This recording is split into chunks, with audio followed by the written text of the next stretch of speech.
안녕하세요. 아욱인의 사랑방입니다. 오늘은 삼국사기 깨기 3편으로 신라의 4대 임금 탈해 이사금 시대의 이야기를 전해드리겠습니다. 보시면 아시겠지만 탈해왕에 이르면 왕의 성이 박씨에서 석씨로 바뀌게 됩니다.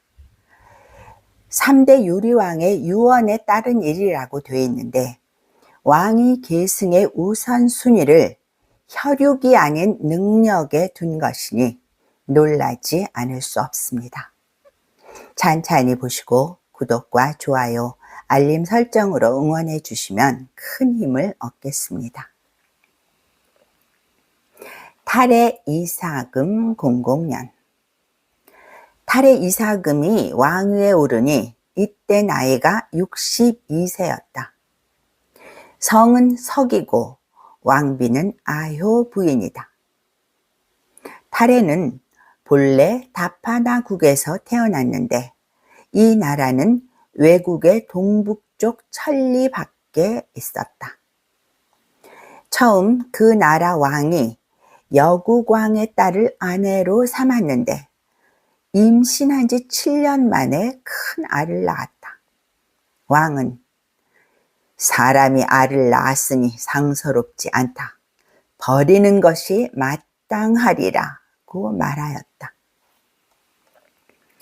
그 여인이 알을 차마 버리지 못하고 비단에 알과 보물을 함께 싸서 상자에 넣어 바다에 띄워 보냈다.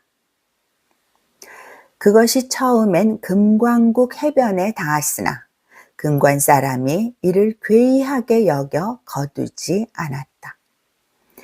상자는 다시 진한의 아진포 어구에 닿았는데 이때가 혁거세 39년이었다. 그때 해변에 사는 할머니가 상자를 줄로 끌어올려 해안에 메어놓고 열어보니 한 어린아이가 있었다. 노인은 그 아이를 데려다 길렀다. 아이가 어른이 되자 키는 구척이었으며 기품과 정신이 훌륭하고 지혜가 뛰어났다. 어떤 사람이 이 아이는 성씨를 알 수 없다. 처음 상자가 도착했을 때 까치 한 마리가 울면서 날아 따라왔으니 까치 작자를 줄여 옛 석자로 성씨를 삼는 것이 마땅할 것이다. 또한 상자를 풀고 나왔으니 벗을 탈자와 풀해자로 이름을 짓는 것이 좋겠다고 말했다. 탈해는 고기잡이를 하여 어머니를 봉양했는데 한 번도 게으른 적이 없었다. 그의 어머니는 너는 보통 사람이 아니다. 골격과 관상이 특이하니 마땅히 학문에 종사하여 공명을 세우라고 말했다. 이에 따라 그는 학문에 전념하였고 동시에 지리도 이해하게 되었다. 그는 양산 및 포공의 집을 보고 좋은 집터라고 생각하였다. 그리하여 꾀를 써서 이 터를 얻어 그곳에 살았다. 이 땅은 뒷날 월성터가 되었다. 남해왕 5년에 왕이 그가 어질다는 소문을 듣고 딸을 그에게 시집 보냈다. 7년에 그를 등용해 대보로 임명하고 정사를 맡겼다. 유리왕이 죽음을 눈앞에 두고 말했다. 선왕은 내가 죽은 후에 아들과 사위를 막론하고 나이가 많고 현명한 자로 하여금 왕위를 잇게 하라고 유언했다. 그래서 내가 먼저 왕위에 올랐다. 이제는 마땅히 왕위를 탈해에게 전할 것이다. 2년봄 정월 포공을 대보로 임명하였다. 2월 왕이 직접 시조묘에 제사 지냈다. 3년 봄 3월 왕이 토암산에 올라가니 우산 모양의 검은 구름이 왕의 머리 위에 피어났다가 얼마 되지 않아 흩어져 사라졌다. 여름 5월 외국과 친교를 맺고 사신을 교환하였다.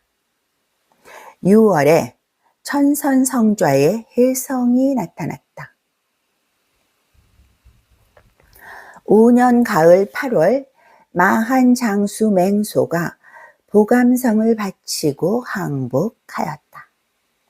7년 겨울 10월 백제왕이 국경을 낭자 곡성까지 넓히고 사신을 보내 왕을 만나자고 요청했으나 왕이 가지 않았다. 8년 가을 8월 백제가 군사로 와산성을 공격하였다. 겨울 10월 백제가 다시 구양성을 공격하므로 왕이 기병 2,000명을 보내 그들을 물리쳤다. 12월엔 지진이 있었다. 눈이 내리지 않았다. 9년 봄 3월 왕이 밤에 금성 서쪽 시림의 나무 사이에서 다구는 소리가 나는 것을 듣고 날이 새 무렵에 포공을 보내 사정을 알아보도록 하였다. 그곳에는 나뭇가지에 금빛이 나는 작은 상자가 걸려 있고 흰 닭이 그 밑에서 울고 있었다.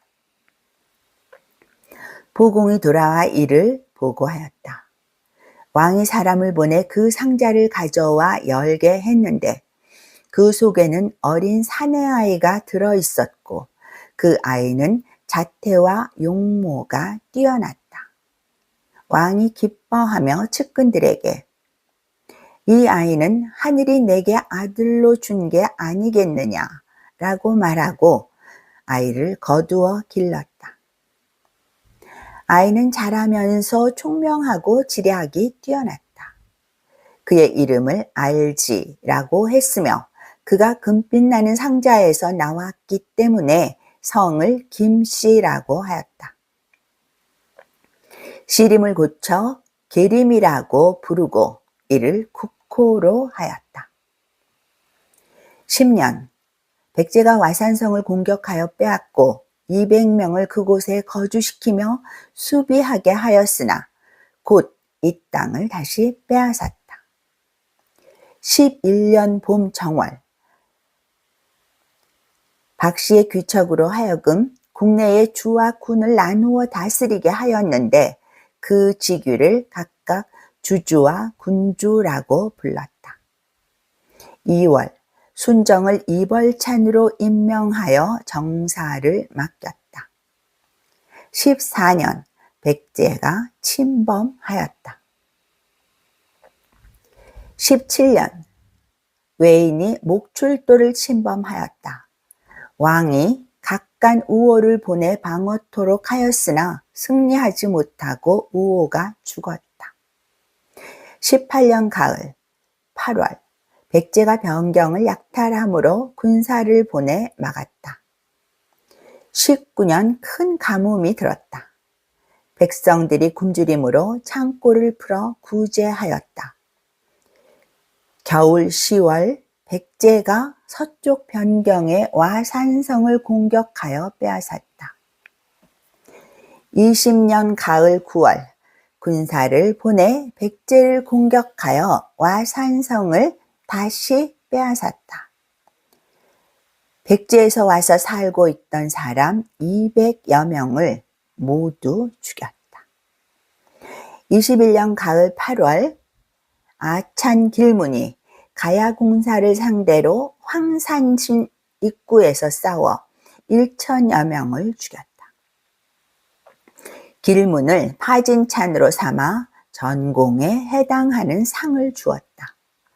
23년 봄 혜성이 동쪽에 나타났다가 다시 북쪽에 나타나더니 20일 만에 사라졌다. 24년 여름 4월 서울에 큰 바람이 불어 금성 동문이 저절로 무너졌다. 가을 8월 왕이 죽었다. 성의 북쪽 양정 언덕에 장사 지냈다. 탈의 왕이 즉위한 것이 62세 때라고 되어 있으니까 탈의 왕은 86세에 세상을 떠난 것이 됩니다. 당시로서는 굉장히 장수했던 것이죠. 4대 탈의 왕에 이르면 신라는 큰 변화를 겪게 됩니다. 왕의 성이 박씨에서 석씨로 바뀌고 백제와의 싸움도 빈번하게 일어납니다. 또 탈의 왕에게는 자식이 없었거나 혹은 딸만 있었는지 어느 날 우연히 나무 밑에서 발견한 아이를 아들로 삼고 이 아들의 성을 김씨로 했다는 것이 기록된 만큼 신라의 왕의 성씨가 박씨에서 석씨, 다시 김씨로 바뀌는 그 계기가 탈의 왕 때 이루어진 것으로 보입니다. 지금까지 삼국사기 깨기 3편으로 신라의 4대 왕, 탈의 왕의 시대에 대해 말씀드렸습니다. 찬찬히 보시고 구독과 좋아요, 알림 설정으로 응원해 주시면 큰 힘을 얻겠습니다. 감사합니다.